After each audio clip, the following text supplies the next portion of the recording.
ভাইরা বন্ধুরা, মালদ্বীপের জেলেরা মাছ ধরার জন্য সাগরে নামলো। হঠাৎ করে নজর, কাঠের উপরে একটা বালক সাগরে ভাসতেছে। আল্লাহ তারে কুদরতে বাঁচিয়ে দিয়েছেন। জেলেরা যায় তার কাছে যায়, নৌকায় উঠাইল। ওই হাফেজ কোরআন, যেই বালক, তার সিনার মধ্যে আল্লাহর 30 পারা কোরআন। কোরআন বাহাদুরি করে সিনায় নেওয়া যায় না। আল্লাহর কালাম বাহাদুরি করে সিনায় নেওয়া যায় না। আল্লাহর কালাম ওই সিনার মধ্যেই ঢুকে, যেই সিনায় আল্লাহ পাক নিজে ঢুকায়া দেয়। এজন্য ওই হাফেজে কোরআনকে তারা নৌকায় উঠাইলো। কিন্তু ওই জেলেরা, তারা তো হাফেজে কোরআন কাকে বলে চিনে না, জানে না। কোরআনের হাফেজের মহত্ব বরত্ব জানে না, জানার কথাও না, কারণ তারা ইসলাম কি জিনিস তাও বুঝে না। নৌকায় করে মালদ্বীপ বাজারে উঠাইলো। তখনকার সময় মানুষ বেচাকেনা হইতো। এই ছোট্ট বালক, যার সিনার মধ্যে আল্লাহর 30 পারা কোরআন রয়েছে, আল্লাহর গোলাম, বাজারে উঠাইলো তারে বিক্রি করার জন্য। অনেক কাস্টমার আসে তারে কেনার জন্য, কিন্তু এমন পয়সা চায়, এমন টাকা চায়, কেউ সাহস করে না তারে কেনার। কিন্তু ওই এলাকার একজন হিন্দু মহিলা ছিল, বড় ধনী। ওই মহিলার সম্পদের কোনো অভাব নাই, কিন্তু একটা ছেলে সন্তানের বড় অভাব আছে। শুধু একটা মেয়ে সন্তান, ছেলে সন্তান তার নাই। মহিলা চিন্তা করলো, সম্পদ দিয়ে আমার কি হবে? কারণ আমি যদি বৃদ্ধ হয়ে যাই, আমাকে পালবে কে, খাওয়াবে কে? মেয়েটারে বিয়ে দিয়ে দেব, পরের বাড়িতে চলে যাবে। একটা ছেলের প্রয়োজন। খবর পেয়ে সে বাজারে গেল, যায়া জেলেদেরকে বলল, টাকা যা লাগে তোমরা নিয়ে নাও, বিনিময়ে আমাকে, ছেলেটা আমাকে দিয়ে দাও, আমার সন্তান বানায়া তারে আমি পালব। হাফেজে কোরআন চলে আসলো হিন্দু মহিলার ঘরে। দিন যায় রাত যায়, মহিলাকে মা কয়া ডাকে, বোনটা তারে ভাইয়া কয়। দিন যাইতেছে আরামে, কোনো অসুবিধা নাই, ভালোই চলছে। এইদিকে হঠাৎ করে হাফেজে কোরআন দেখতে পেল মহিলা কান্দে। মা তুমি কেন কান্দো? মহিলা তখন ডাক দেয়া কই, বাবা আমি কেন কান্দি? এটা তোমার কাছে বলে কোনো সমাধান পাওয়া যাবে না রে বাবা। এরপরও তুমি বারবার যখন জিগাইতেছো, মা বলি, বাবারে শোনো, মালদ্বীপ শহরে প্রতি বৎসর নির্দিষ্ট তারিখে একটা সিডর হয়, জলোচ্ছ্বাস হয়। ওই সিডরে অসংখ্য অগণিত মানুষ মারা যায়। বাদশাহ জ্যোতিষীদেরকে বলল, গণকদেরকে বলল, তোমরা গণনা করে বের করো, জ্যোতিষী বিদ্যা পড়ে বের করো, কেন প্রতি বৎসর নির্দিষ্ট তারিখে রাত যখন 12টা বাজে তখন কেন সিডর হয়, জলোচ্ছ্বাস হয়? কারণটা কি একটু গবেষণা করে বের করো। জ্যোতিষীরা জ্যোতিষী বিদ্যা পরে বের করলো, গণকরা গণনা করো, তারা জানায় দিল এটা একটা খবিস জিন্নাতের কারসাজি, একটা দেও দানবের কারসাজি। যদি ওই দেও দানবের কাছ থেকে সিডর থেকে বাঁচতে হয়, তাহলে নির্দিষ্ট তারিখে সাগরের পারে যে রাম মন্দির, ওই রাম মন্দিরে সুন্দরী কুমারী একটা মেয়েকে রেখে দেওয়া লাগবে। আর ওই মেয়েটাকে ওই খবিস জিন্নাত দেও দানব তারা খেয়ে ফেলবে, হত্যা করে ফেলবে। এরপরে সিডর হবে না, ভুক দিলে পরে সিডর হবে না, ওরা কোনো ক্ষতিও করবে না। বাদশাহ জানায় দিল, আমার রাজ্যের সুন্দরী মেয়েদের তালিকা তৈরি করে দাও। প্রতি বছর লটারি হয়, এই বছর লটারিতে আমার একমাত্র মেয়ে যে তোমাকে ভাইয়া কয়, আমার মেয়েটার নাম উঠে গেছে।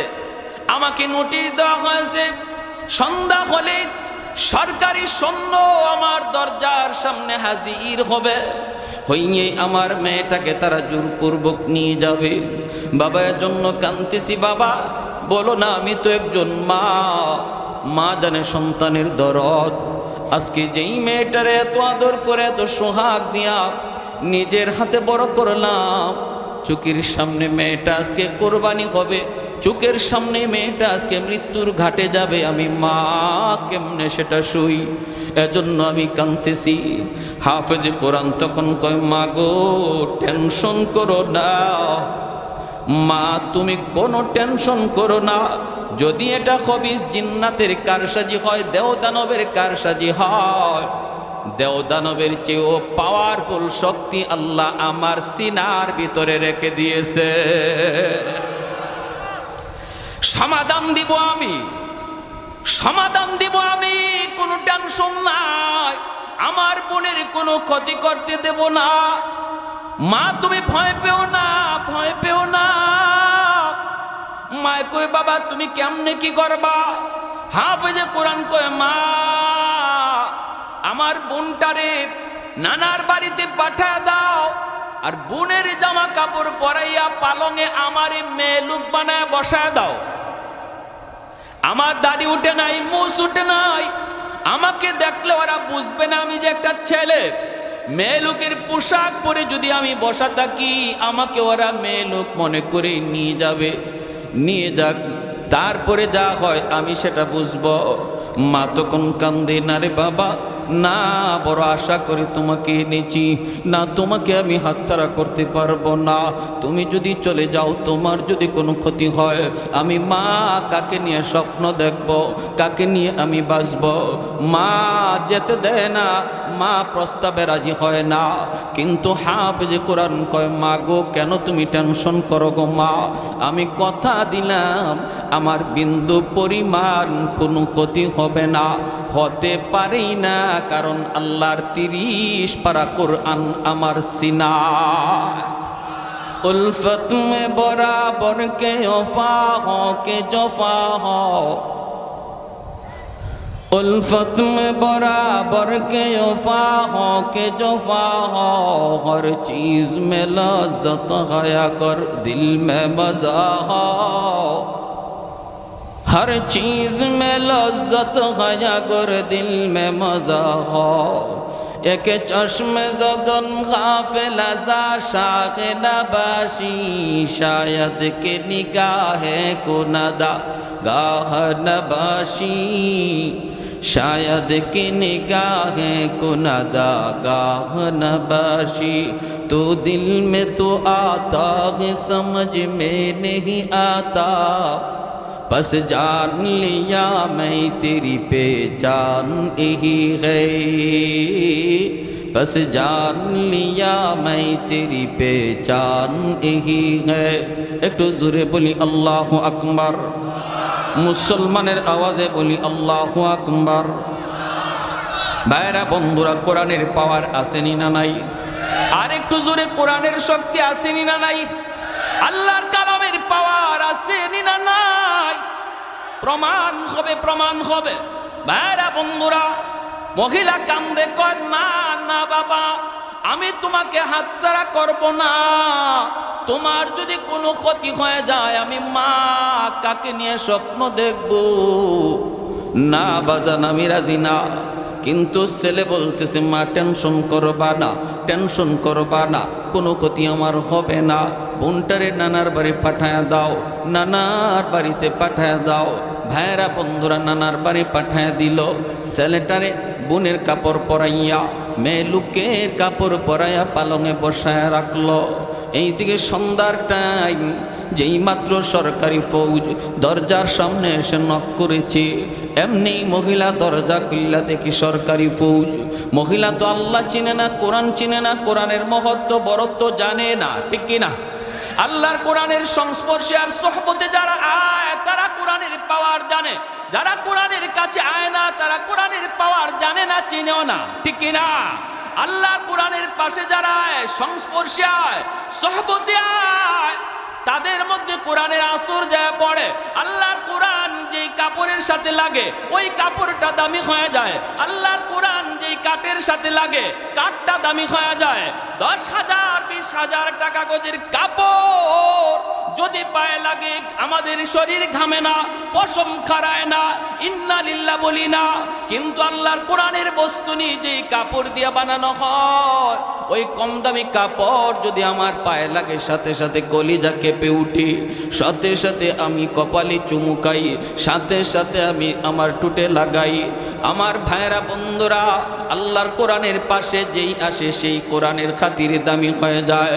অতএব কোরআনের মধ্যে কি আছে না আছে যদি জানতে হয়, আলেমদের কাছে আসা লাগবে, মাদ্রাসায় আসা যাওয়া করা লাগবে, কোরআন পড়া লাগবে, কোরআন পড়নেওয়ালাদের কাছাকাছি আসা লাগবে, ঠিক কিনা? আলাইকুম বিমুজালাসাতিল উলামা ওয়া ইসতিমাই কালামিল হুকামা ফাইন্নাল্লাহা তাআলা ইউহয়িল কলবাল মাইয়িতা বিনূরিল হিকমা কামা ইউহয়িল আরদাল মাইতাতা বিওয়াবিলিল মাতার। এজন্যই নবী বলেন, উম্মতের দল, ফিতনার জমানায় যদি ঈমান বাঁচাতে চাও একা একা হাঁটবা না, নিজেরে তুমি বড় কিছু মনে কইরা না। যদি দৌলতে ঈমান ফিতনার জমানায় তোমার বাঁচাইতে হয়, আমি নবী ভবিষ্যৎবাণী করে গেলাম, আমার উম্মতের উলামায়ে কেরামের সাথে মিলে মিশে থাকবা। উলামায়ে কেরামের সাথে যাদের সম্পর্ক থাকবে, নবীর হাদিসের ভাষায় তার ঈমান হেফাজত থাকবে। আর যারা বলবে যে আলেম উলামা লাগবে না, আমি কি কম বুঝি? বাংলায় কোরআন বের হয়ে গেছে, তফসির বাংলায় বের হয়ে গেছে, এখন ইমাম সাহেব কেন লাগবে, মাদ্রাসা কেন লাগবে? বুঝবেন খুব কম দিনের ভিতরে ওই শয়তান তার দলে নিয়ে যাবে।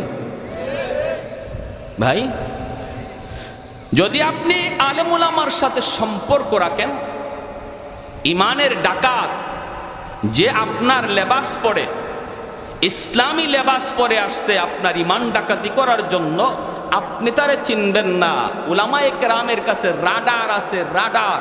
ওই রাডার দিয়ে উলামায়ে কেরাম চিনবে সে ইসলামের বন্ধু নাকি দুশ্মন, সে চিনায়া দিবে।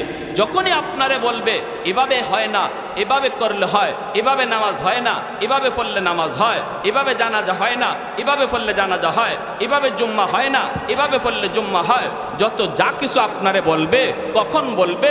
যখন দেখবে আপনি একা একা হাঁটেন, নিজেরও অনেক বড় পণ্ডিত মনে করেন, নিজে নিজেই কোরআন পড়েন, কোনো আলেমের কাছে যান না, তখনই আপনাকে সেই কথাগুলা বলবে। আর যখনই দেখবে আপনার সম্পর্ক ইমাম সাহেবের সাথে, সম্পর্ক মাদ্রাসার সাথে, সম্পর্ক মুফতি মুহাদ্দিসের সাথে, তখন আপনার ধারে কাছেও আসবে না। এটাই আমার নবী বলে গেছে, এই কথাটাই আল্লাহর নবী বলে গেছে। সাবধান, সাবধান, আল্লাহর দোহাই। আপনি বাংলা পড়তেছেন, কোরআন পড়তেছেন, আমি নিষেধ করি না, পড়েন, কিন্তু পড়ার পরেও বোঝাটা বুঝতে হবে একজন আলেমের কাছ থেকে, ঠিক কিনা ভাই? পড়ার পরেও চূড়ান্ত বুঝটা নিতে হবে একজন আলেমের কাছ থেকে, জান্নাওয়ালা আলেমের কাছ থেকে। আজকের সমাজে আমাদের অনেক মুসলমান ভাই এই ব্যাপারে পথভ্রষ্ট হয়ে যাচ্ছে, গোমরা হয়ে যাচ্ছে, আলেমদের সাথে তার অন্তরে বিদ্বেষ জন্ম নিচ্ছে। আমার ভাইরা বন্ধুরা, হাফেজে কোরআন যতই মহিলাকে বুঝায়, মহিলা তো বুঝ মানতে রাজি না। দরজা খোলার পর যখনই দেখলো সরকারি ফৌজ, সাথে সাথে কয় রাম রাম রাম। আসেনি না নাই? হ্যাঁ, ভয় পাইলেই কয় রাম রাম রাম। হাফেজে কোরআন মনে মনে কয়, মারে তোমার রামে বাঁচাইতো না, বাঁচাইবে আমার আল্লাহ, ঠিক না? অবাক কিছু দেখলেই ওরা রাম রাম, অবাক কিছু দেখলেই ভগবান কইতে দেরি করে না। কিন্তু বাইরা ইসলাম এটা বলে না। বটগাছ কোনোদিন দেবতা হতে পারে না, গঙ্গা কোনোদিন দেবতা হতে পারে না, তুলসী গাছ কোনোদিন দেবতা হতে পারে না, গাভী কোনোদিন দেবতা হতে পারে না। অবাক কিছু দেখলেই যদি খোদা মনে করো, এজন্যই তো 33 কোটি দেবতা হইছে। কাবা শরীফে ছিল মাত্র 360টা দেবতা, এরপরে যা দেখে ইডের ওই খোদা কয়, কইতে কইতে 33 কোটি, ঠিক না? উসমান হারুনি আল্লাহর বহুত বড় ওলি, আল্লাহর বহুত বড় ওলি উসমান হারুনি, খাজা মঈনুদ্দিন চিশতি রহমতুল্লাহি আলাইহির উস্তাদ। খাদেম নিয়ে রওনা দিয়েছেন, শীতের রাত, অজু করবেন, একটু অজুর পানি গরম করা লাগবে। খাদেমকে বলতেছেন, বাবা দেখ তো কোথাও একটু আগুন পাওয়া যায় কি না। খাদেম তালাশ করে করে পেয়ে গেল কিছু আগুন। আগুনের চতুর্দিকে মানুষজন দাঁড়ায় দাঁড়ায় আগুনের পূজা করে আর উলু উলু উলু উলু দেয়। খাদেম যায় বলতেছে, ভাই রে তোমরা একটু আগুন দিবানি? কয় কেন? কয় উস্তাদের অজুর পানি গরম করব। সাথে সাথে অগ্নি পূজারীর দল ওদের মাথা গরম হয়ে গেল। কয় কি আমরা আগুনের পূজা করি, এই আগুন নিয়ে তুমি অজুর পানি গরম করবা? ভাগো মিয়া। কয় দেও না ভাই, একটু আগুন নিলে কি আগুন কমবে নাকি? কয় কমবে কি বাড়বে তা জানি না, তবে আগুন দিমু না। চলে গেলেন, যায় উস্তাদকে বলতেছেন, উস্তাদজি আগুন তো পাইছি কিন্তু আগুন ওরা দিবে না কেন? কই ওরা আগুনের পূজা করে। আল্লাহর ওয়ালি উসমান হারুনি কয় আমাকে নিয়ে যাও। ইনি আসলেন, আইসে ইনি আবার আগুন চাইলেন, দিতে নারাজ। কেন দিবা না? কয় আগুনের পূজা করি। কেন পূজা করো? কয় বাপে করছে, দাদায় করছে। কেন করছে? কয় আগুন মরার পরেই জ্বালাবে না। আগুনের পূজা করলে আগুন মৃত্যুর পর জ্বালাবে না, মায়া করবে, মায়া করবে। আল্লাহর ওলি উসমান হারুনি কয় এত বৎসর যাবত আগুনের পূজা করো, তখন একটু যাচাই করে দেখো আগুন তোমাদেরকে মায়া করবে কি করবে না। দুনিয়াতে আঙ্গুলটা আগুনের ভিতর দিয়া দেখো আগুন আঙ্গুল জ্বালায় কি জ্বালায় না। যদি দুনিয়াতে আঙ্গুল না জ্বালায় তাহলে বুঝবা মরণের পরেও জ্বালাবে না। আর যদি দুনিয়াতে আঙ্গুল জ্বালায় বোঝা গেল 60 বছর 70 বছরের পূজা আগুনে তোমাকে রেহাই দিবে না। অগ্নি পূজারীরা কই মৌলবি বুঝছি তুমি আসছো আমাকে আগুনে জ্বালানোর জন্য। আগুনের স্বভাবটাই তো জ্বালানো, আগুনে কিছু দিলেই তো আগুন জ্বালায়, আগুনে কারে না জ্বালায়। উসমান হারুনি কয় কি কইছো তোমরা পাগল আহমাক? আগুনের স্বভাবটাই জ্বালানো নয়, আগুন চাইলেই জ্বালাইতে পারে না। আগুনের মালিক যদি আদেশ দেয় তবে আগুনে জ্বালায়, আর যদি মালিক আদেশ না দেয় আগুন জ্বালানোর কোনো ক্ষমতা নাই। যদি আগুন নিজেই জ্বালাইতো তাহলে ইব্রাহিম খলিলুল্লাহকে কেন জ্বালাইল না? আওয়াজ দেয়া বলেন ঠিক কিনা? যদি আগুন চাইলেই জ্বালাইতো মুসা কালিমুল্লাহ রে তুর পাহাড়ে কেন জ্বালাইল না? পুরা তুর পাহাড়টা জ্বলে ছাই ছাই হয়ে গেল। আল্লাহ বলতেছে রে আগুন সাবধান, আমার মুসার একটা পশম পর্যন্ত যেন না জ্বলে। সুবহানাল্লাহ, আর একটু জোরে সুবহানাল্লাহ। ওই অগ্নি পূজারীরা কই মৌলবি ইব্রাহিম বুঝি না, মুসা বুঝি না, তুমি কিছু পারবা কিনা বলো, তুমি কিছু পারবা কিনা বলো। উসমান হারুনি বলে তাহলে তোমরা বুঝি দেখতে চাও? হ দেখতে চাই। এই কথা বলতে আল্লাহর ওলি উসমান হারুনি ছোট্ট একটা বাবু পাশে দাঁড়ায় রইছে, ওদেরই ছেলে। এই ছোট্ট বাচ্চাটারে কোলে লইয়া আল্লাহু আকবার বইলা একটা লাফ দিয়া আগুনের ভিতরে চলে গেলে। এখন তো শুরু হইছে Ram Ram Ram Ram Ram, high high high, মৌলবি মরছে মরুক, জ্বলছে জ্বলুক, আমাদের বাচ্চাটার কি দোষ ছিল? হঠাৎ করে আগুনের ভিতর ওরা তাকায় তাকায় দেখি আল্লাহু আকবার, ঘটনা কি? মৌলবি যে বাচ্চাটারে নিয়ে আগুনের ভিতরে ঢুকলো, আগুন তাদের চারপাশ দিয়ে দাও দাও করে জ্বলে, কিন্তু আগুন তাদের গায়ে লাগে না। বাচ্চাটারে নিয়ে উসমান হারুনি আগুনের ভিতরে তিনি আদর করতেছেন, চুমু খাইতেছেন, মায়া করতেছেন। এই দৃশ্যগুলি ওরা আগুনের বাহির থেকে দেখলো। এরপরই আল্লাহর ওলি উসমান হারুনি আবারও আল্লাহু আকবার বলে বাচ্চা নিয়ে আগুন থেকে বের হয়ে আসলেন। এইবার অগ্নি পূজারীরা কয়ে বুঝছি, হায় হায় হায়, এতদিন যাবৎ আমরা কার পূজা করি? আগুন তো ভগবান না, ভগবান তো হলো যে আগুনে ফরছে অথচ আগুন জ্বালাইছে না। বুঝছেন? উসমান হারুনির পায়ে সেজদা করা শুরু করে দেয়। যেই মাত্র ওনার পায়ে সেজদা দেয় আপনি ভগবান, আপনি ভগবান, তখন তিনি লাঠি দিয়ে আঘাত করে বলতেছে, আহাম্মকের দল, তোমরা তো অবাক কিছু দেখলে খোদা কইতে দেরি করো না। আরে এটা আমার কোনো কেরামতি নয়, আগুনে আমারে জ্বালাইছেন, এটা আমার কোনো বাহাদুরি নয়। আগুনের মালিকের উপর আমি বিশ্বাস করেছি, তোমরাও যদি আগুনের মালিকের উপর বিশ্বাস করো, ঈমান আনো, আগুন তোমাদেরকেও জ্বালাবে না, সাথে সাথে ওরা কালেমা পড়ে মুসলমান হয়ে যায়। मैं तालिब मौला हूँ मेरे इश्क निराला, मैं तालिब मौला हूँ मेरे इश्क निराला, है जुमला जहाँ जिनके तजल्ली से उजाला, है जुमला जहाँ जिनके तजल्ली से उजाला, मदरुद जहाँ गैर खुदा यार नदारम, जुज़ियात खुदा ही चदिगर कार नदारम, जुज़ियात खुदा ही चदिगर कार नदारम। একটু জোরে বলি আল্লাহু আকবার। এজন্যই মহিলা যেই মাত্র রাম রাম কয়ে, হাফেজে কোরআন কয়ে, মা নীরব, চুপ থাকো। সরকারি ফৌজগুলি ভিতরে ঢুকছে, ডুইকা ওরা দরজার দিকে তাকাইছে, খাটের উপরে বসা আছে এত সুন্দরী একটা মেয়ে। বলুন তো আপনারা মেয়ে না ছেলে?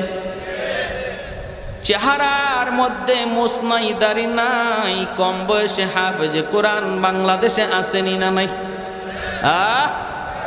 শুধু আছে তা নয়, বিশ্ব মানচিত্রে যে কয়জন বাংলাদেশের নাম দুনিয়া জুড়ে উজালা করেছে, সবাই কম বয়সের, এখনো দাড়ি মুস্তাদের উঠে নাই, ঠিক কিনা?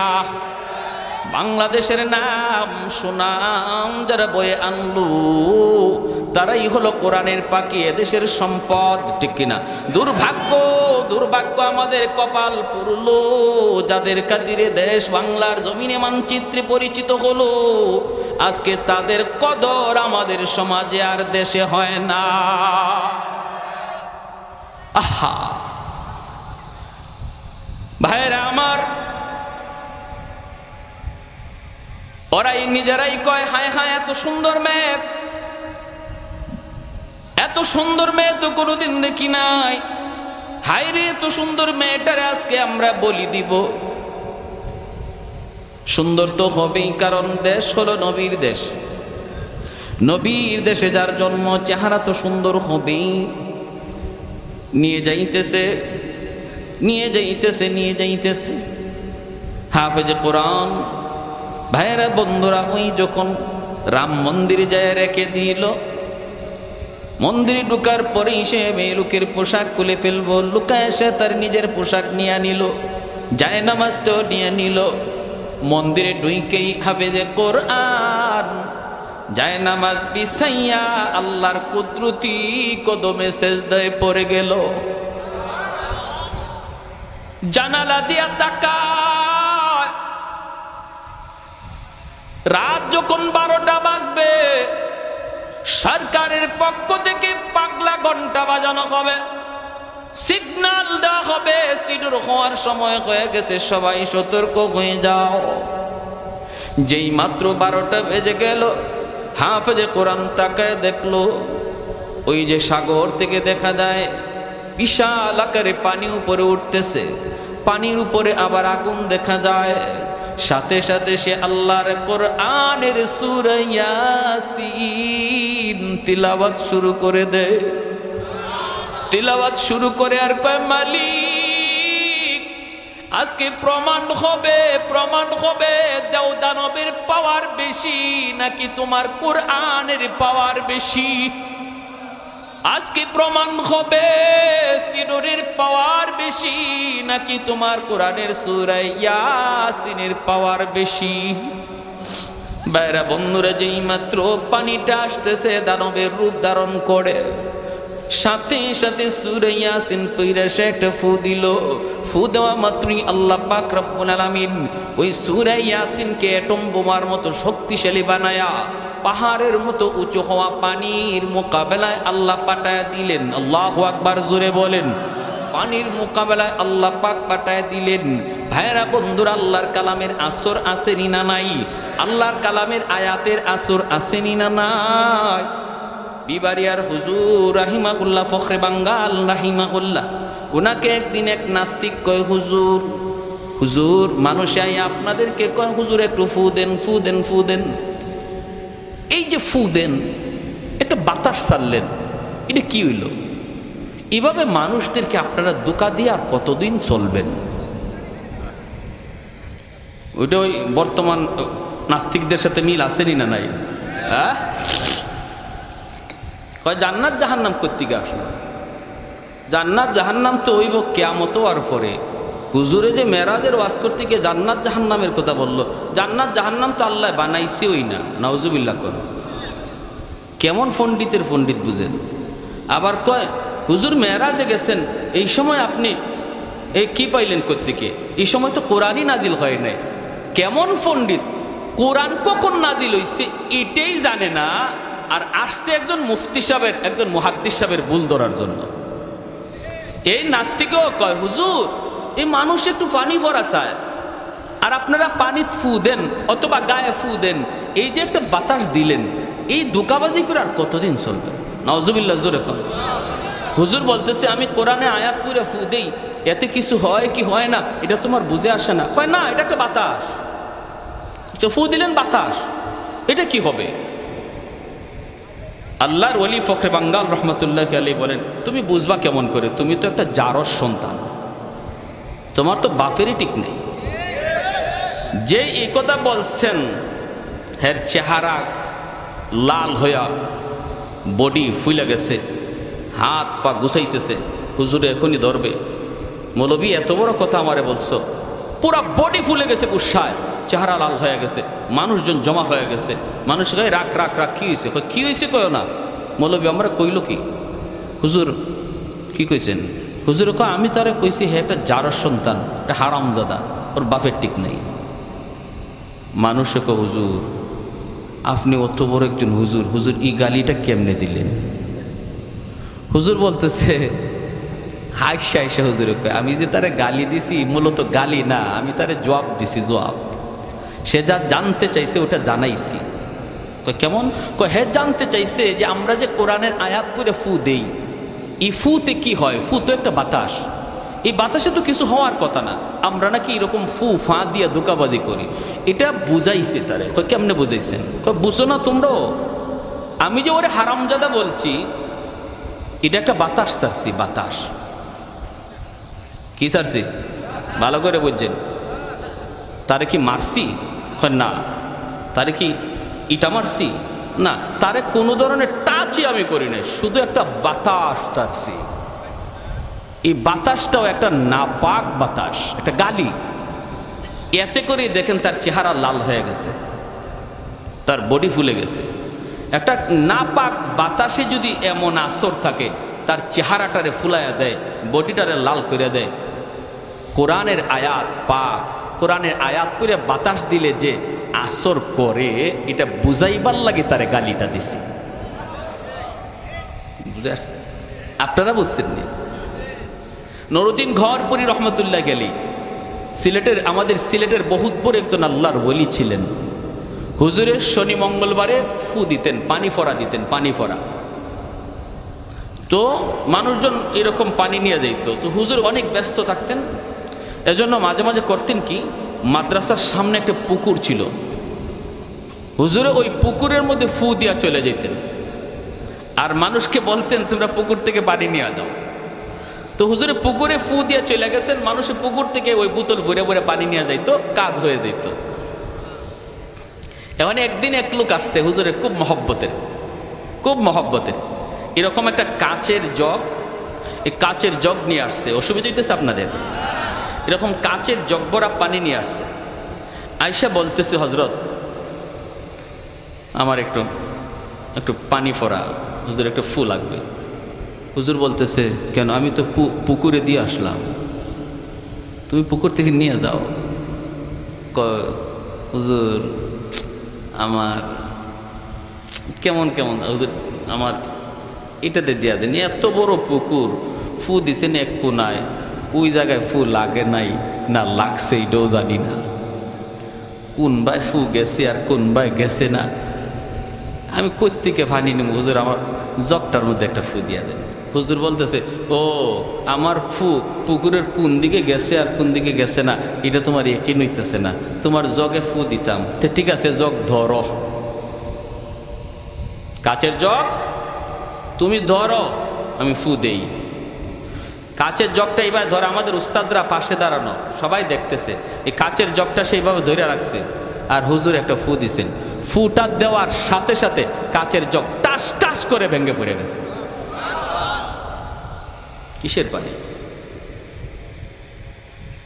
পুকুরে ফু দিছি তোমার একই নয় না, জগে ফু দিমো। ঠিক আছে, জগ ভালো করে ধরো, জগই নাই। জগ আছে, জগই নাই। ওই হাফিজে কোরআন আল্লাহর কালাম সূরা ইয়াসিন পড়ে ফু দিল, আল্লাহ ওই কোরআনের সূরা ইয়াসিনকে এমন পাওয়ারফুলে বোমা বানায় দিলেন, সাগর থেকে পাহাড় পরিমাণ উঁচু হয়ে যে সিডোর আসতেছে এর মোকাবেলায় চলতেছে। সিডোর আসতেছে, আল্লাহর কোরআনও যাইতেছে। আল্লাহু আকবার, জোরে কর।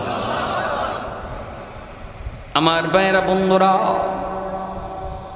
সামনের দিকে যায়, মোকাবেলা হয়ে গেল আল্লাহর কোরআনের সাথে। মুহূর্তের ভিতরে সাগরের সিডোর, পাহাড় পরিমাণ উঁচু যে সিডোর ছিল, সাগরে আবার দেবে গেল। মুহূর্তের ভিতরে আল্লাহর কোরআন জয়ী হয়ে গেল, আর দেওদানবের কারসাজি পরাজিত হয়ে গেল। ভাইরা বন্ধুরা, সকালবেলা আসছে ওরা লাশ নেওয়ার জন্য। লাশ, কারণ প্রতিদিন প্রতি বৎসর সকালবেলা ওরা লাশ নিয়ে যায়। রাতে যদি সিডোর না হয় তাহলে মন্দির থেকে লাশ নিয়ে যায়। আসছে সরকারি ফৌজ লাশ নেওয়ার জন্য। আইসা দেখে লাশের কোনো বংশ নাই, বরং মন্দিরের ভিতরে একজন কোরআনের হাফেজ বসে বসে কোরআন তিলাওয়াত করতেছে। ইয়াসিন ওয়াল কুরআনিল হাকীম ইন্নাকা লামিনাল মুরসালিন।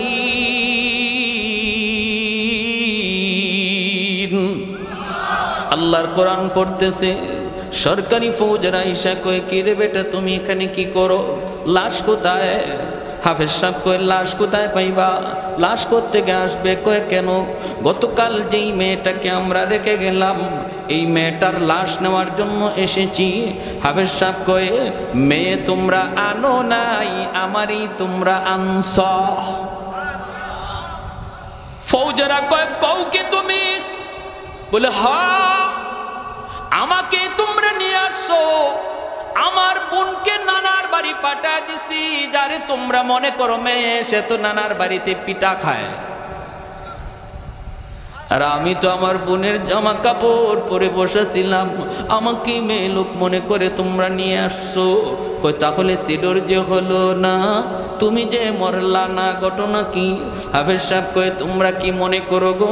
তোমরা তো আল্লাহকে চেনো না, আল্লাহর কালাম কত পাওয়ারফুল তাও জানো না। ওই যে সিডোর তোমরা দেখো, দেওদানবের পাওয়ার তোমরা দেখো, এর চেয়ে হাজার লক্ষ গুণ পাওয়ার আল্লাহ আমার সিনার ভিতরে জমা রাখছে। সিডোর সিডোরের মতো করে উঠছে। আমি শুধু আমার মালিকের সূরা ইয়াসিন, আল্লাহর কালামের সূরা ইয়াসিন, যেই সূরা কোরআনের হৃৎপিণ্ড, ওই সূরা পড়ে শুধু একটা ফু দিয়েছি। যেখান থেকে পানি উঠছিল সেখানেই দেবে গেছে। কও কি তুমি? বলে, হ্যাঁ, এটা আল্লাহর কোরআনের পাওয়ার, আল্লাহর কোরআনের পাওয়ার। সাথে সাথে তারা বাদশারে জানায় দিল। বাদশাহ অবাক হয়ে গেল। বাদশাহ মন্ত্রী পরিষদ নিয়া হাফেজ সাহেবের সামনে এসে হাজির হয়ে বলতেছে, রে হাফেজে কোরআন, ও বাবা, তুমি এটা কি শুনাইছো, কি বলছো? আমরা তো কোরআন বুঝি না, কোরআনের মহত্ব জানি না। বাবা, আগামী বছর এই তারিখে আবার তোমাকে আমরা মন্দিরে রাখবো, আবারও তোমাকে মন্দিরে রাখবো। আমরা নদী সাগরের পারে দাঁড়ায় দাঁড়ায় দৃশ্য দৃশ্যগুলি দেখব, নিজের চোখে আমি দেখব রে বাবা, নিজের চোখে দেখব আল্লাহর কোরআনের পাওয়ার, নিজের চোখে দেখব। যদি এমনই হয় আমি বাদশাহ কথা দিলাম জনগণ সহ একদিনে কালেমা পড়ে মুসলমান হয়ে যাব। আমার ভাইরা বন্ধুরা, পরের বছর হাফেজে কোরআনকে আবার মন্দিরে রেখে দেওয়া হয়। নির্ধারিত তারিখে রাত যখন 12টা বাজে, মন্ত্রী পরিষদ লয়া বাদশাহ সাগরের পারে দাঁড়ানো, ঠিকই সিডর উঠতেছে আল্লাহর কালাম পইরা হাফেজে কোরআন মন্দির থেকে ফু দিছে। বাদশাহ একবার সাগরের দিকে তাকায়, আরেকবার মন্দিরের দিকে তাকায়, একবার সাগরের দিকে তাকায়, আবার মন্দিরের দিকে তাকায়। হঠাৎ করে দেখে মন্দির থেকে পাওয়ারফুল একটা আগুনের লোক্কা সাগরের দিকে যাইতেছে। যেই পানিটা এত উঁচা হয়ে উঠলো, ওই পানিতে যায় আঘাত করা মাত্রই পানি আবার সাগরে দেবে গেল। বাদশার সাথে সাথে এসে বলতেছে, রে বাবা হাত বাড়ায় দে, এতদিন পর্যন্ত অন্ধকার ধর্মে ছিলাম, সত্য ধর্মের সন্ধান পাই নাই, আল্লাহর কোরআন চিনি নাই, কোরআন চিনি নাই, কোরআনের মালিককেও চিনি নাই। আজকে তোমার হাতে হাত রেখে মন্ত্রী পরিষদ সহ কালেমা পড়ে মুসলমান হলাম। একদিনে মালদ্বীপের সমস্ত জনগণ একজন হাফেজ কোরআনের হাতে হাত রেখে সবাই কালেমা পড়ে মুসলমান হয়ে যায়। ইসলামের এত বড় অবদান কোরআনওয়ালাদের, হাফেজে কোরআনদের। কিয়ামতের ময়দানে আল্লাহ পাক রব্বুল আলামিন যখন একজন কোরআনের পাখিকে বলবে যাও জান্নাতে যাও, কেমনে বলবে জানবেন? পর্দার আড়ালে আনবে আল্লাহ। আল্লাহ পাক পর্দার আড়ালে আনবে একজন আলেমকে, একজন হাফেজে কোরআনকে। আইন আল্লাহ বলবে, তুমি এই গুনাহটা কেন করেছিলা? ইয়া মাশারাল উলামা ইন্নী লাম আদা ফীকুম ইলমি লিউআযিবাকুম, আমি আল্লাহ তোমাকে কোরআন দেই নাই জাহান্নামের আগুনে জ্বালানোর জন্য। কেন তুমি এই অন্যায় করেছো? কেন তুমি এই অপরাধ করেছো? তখন পর্দার আড়ালি হাফেজে কোরআন আলেমে দ্বীন তখন বলবে, আল্লাহ ভুল হয়ে গেছে, শয়তানের দোকায় পড়ে ভুল করে ফেলেছি। আল্লাহ পাক তখন বলবে, নেও আমি তোমাকে পর্দার ভিতরেই তোমাকে মাফ করে দিলাম। তোমাকে জিজ্ঞেস করলাম কেন ভুল করেছো, এই জিজ্ঞেস করাটাও হাসরবাসী কাউকে আল্লাহ দেখাবে না। ইযহাবু ফাকাদ গাফারতু লাকুম ওয়ালা উবালি, যাও তুমি জান্নাতে যাও, আমার কোরআনের ইজ্জতের খাতিরে কোনো পরোয়া আমি কারো করলাম না। তখনই সে কইব, আমি আমার আব্বা আম্মা ছাড়া জান্নাতে যাইব না। সুবহানাল্লাহ, আরো আস্তে কম। আল্লাহ পাক বলবে, যাও জাহান্নামের ভিতর থেকে তার বাপ মাকে নিয়ে আসো। ফেরেশতারা জাহান্নামের ভিতরে যায় তার বাপ মাকে ডাক দিবে।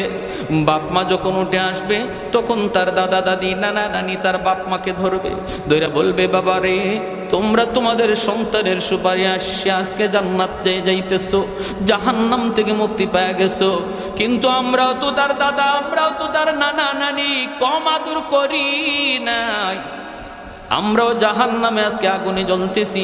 আমার ভাইটারে আমি কত আদর করলাম, একটু যায় কইও আমাদের জন্য সুপারিশ করত। তখন তার বাপ মা যখন জান্নাতে যাওয়ার পথে হাফেজ সাহেব যায়, আলেম যায়, সাথে সাথে বাপ মা থেমে যায়। বাপ মা থাইমে বলতেছে, না আমরাও জান্নাতে যাব না। কেন? কই তুমি যদি তোমার বাপ মা ছাড়া জান্নাতে না যাও, আমরাও আমাদের বাপ মা ছাড়া জান্নাতে যাইমু না। আল্লাহ বলবে, যাও আমার কোরআনের পাখির দাদা দাদিরে নিয়ে আসো। দাদা দাদিরে যখন তুলতে যাবে তখন ওই এলাকার, এই যে মাদ্রাসা আপনাদের, এই এলাকার মানুষজন ওই তার দাদা দাদিরে ধরবে। বাইরে তোমরা যে আজকে বের হইতেছ ভালো কথা, কিন্তু আমরা তো ওই এলাকার মানুষ, যেই এলাকার মাদ্রাসায় তোমাদের নাতিটা হাফেজ হয়েছে, আলেম হয়েছে, আমরা ওই এলাকার মানুষ, আমরা মাদ্রাসার দিকে নজর করছি, তার থাকার ব্যবস্থা করছি, তার খাওয়ার ব্যবস্থা করছি। আজকে আমরা কিছু মানুষ জাহান্নামে আটকে গেছি, তোমরা একটু যায় কইও তারে সুপারিশ করতো। তখন এই দাদা দাদি আইসা যখন এই মানুষগুলার কথা শোনাবে, কোরআনের হাফেজ আলেমে দ্বীন বলবে, আল্লাহ ওই মানুষগুলার সাহায্য না পেলে আমি তোমার কোরআন সিনায় নিতে পারতাম না। আল্লাহ তারা আমার থাকার জায়গা করে দিছে, আমার খাওয়ার ব্যবস্থা করে দিছে, আল্লাহ আমি তাদেরকে সাথে চাই। তখন আল্লাহ ফেরেশতাদেরকে বলবে, ওই মানুষগুলাকে জাহান্নাম থেকে আইনা দুইটা সারিতে দাঁড় করাও, আর মাঝখান দিয়ে আমার কোরআনের পাখিরে সারো, দেখি আমি আল্লাহ তারে কতজনে চিনে আর সে কতজনকে চিনে। তখন মাঝখান দিয়ে সারা মাত্রই প্রত্যেকে তারে চিনবে। একজনে বলবে, হুজুর আপনি আমারে চিনছেন? আনাল্লাযী সাকাইতুকা মা, আমি আপনাকে একদিন এক গ্লাস পানি পান করাইছিলাম। মায়ার নবী হাদিসে এইভাবেই বলছেন। আরেকজনে বলবে, হুজুর আপনি আমাকে চিনছেন?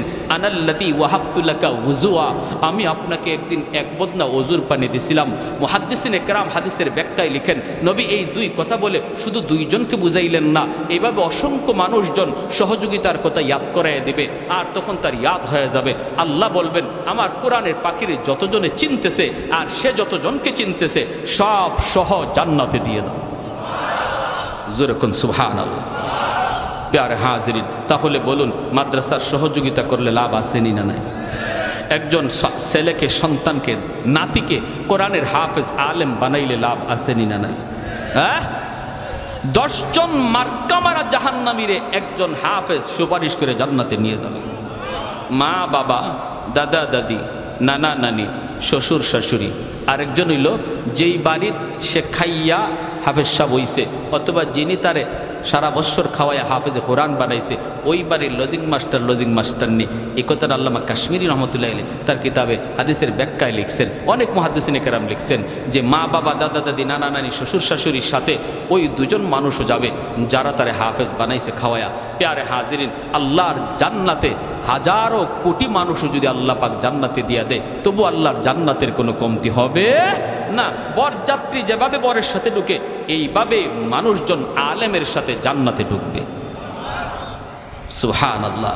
এজন্য পিয়ারে হাজিরিন, লম্বা কোনো কথা না, আমরা অনেক কথা শুনছি শুরু থেকে নিয়ে। আপনাদের এই এলাকার মাদ্রাসা, এই মাদ্রাসা আপনাদের এলাকার জন্য রহমত, আপনাদের জন্য রহমত। মাদ্রাসার একজন ছাত্রকে খাওয়াবো বা মাদ্রাসার একজন উস্তাদকে খাওয়াবো, এটা মনে না করি যে আমি তারে খাওয়াইতেছি, বরং আল্লাহর কোরআন বলে তার উসিলায় আল্লাহ আপনারে খাওয়াইতেছে।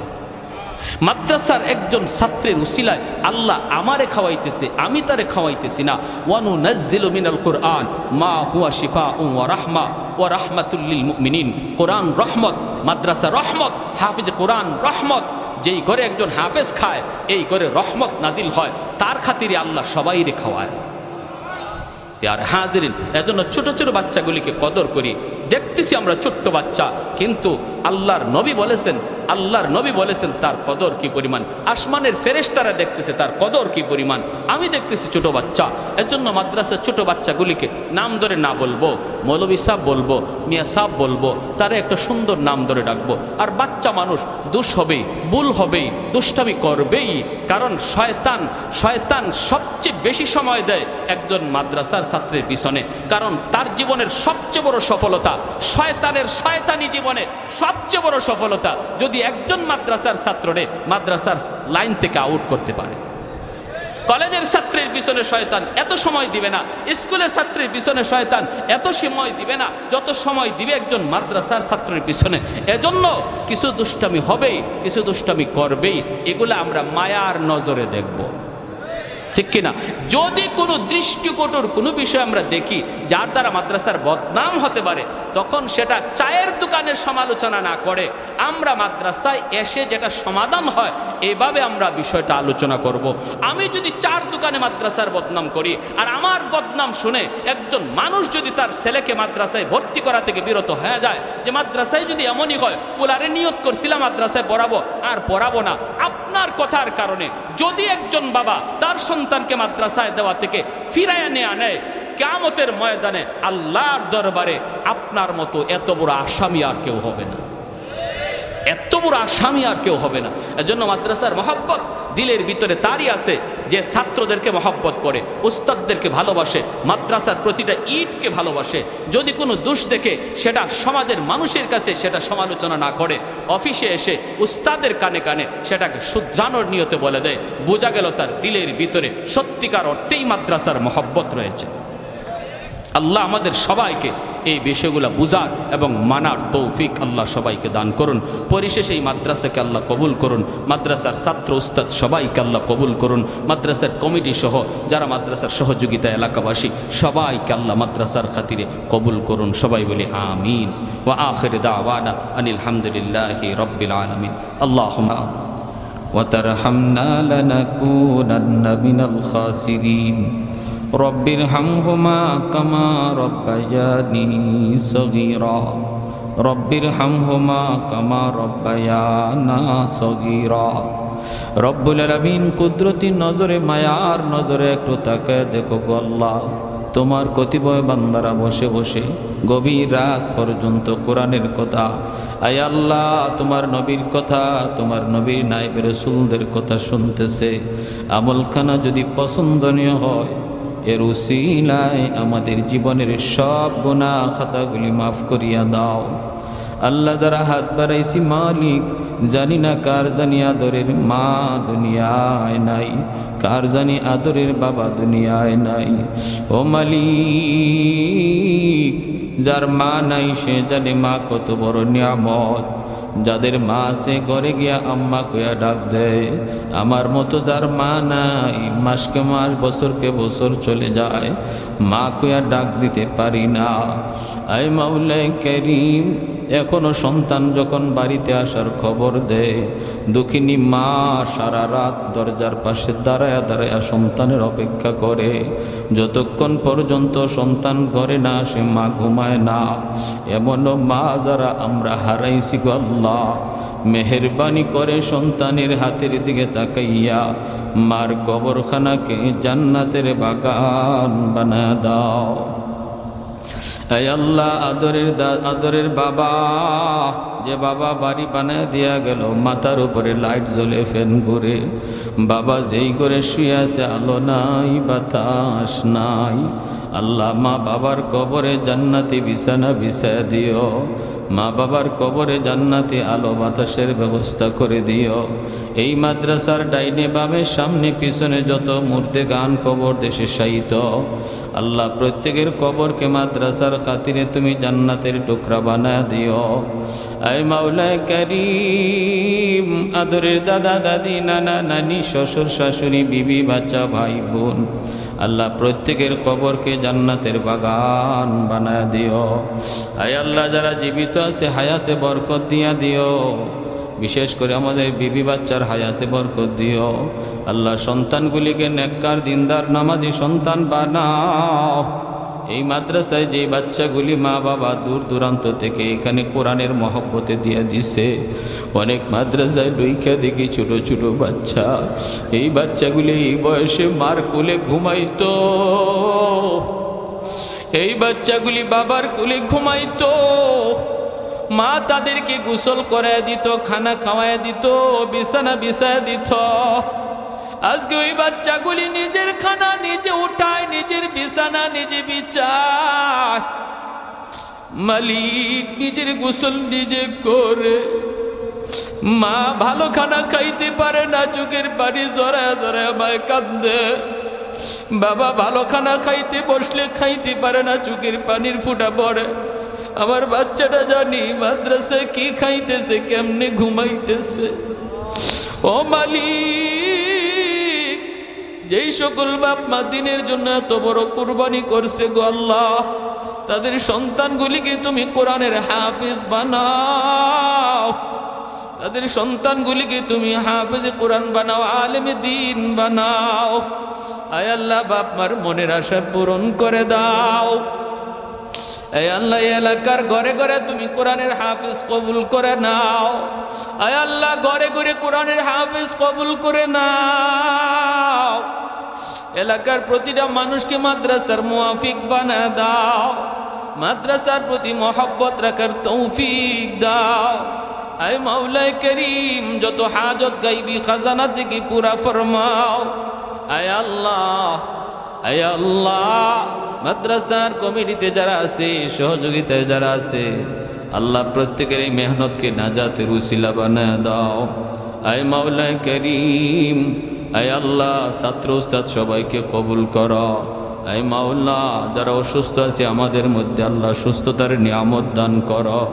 আমার মা বোনদেরকে মাফ করো, আমার যুবক ভাইদেরকে মসজিদমুখী বানাও। আল্লাহ জমানার ফিতনা ফাসাদ থেকে মুসলিম যুব সমাজকে হেফাজত করো। আয় মাওলা করিম, আমাদের দেশের উপরে রহম করো। আয় আল্লাহ, সব ধরনের ষড়যন্ত্র থেকে আমাদের দেশকে রক্ষা করো।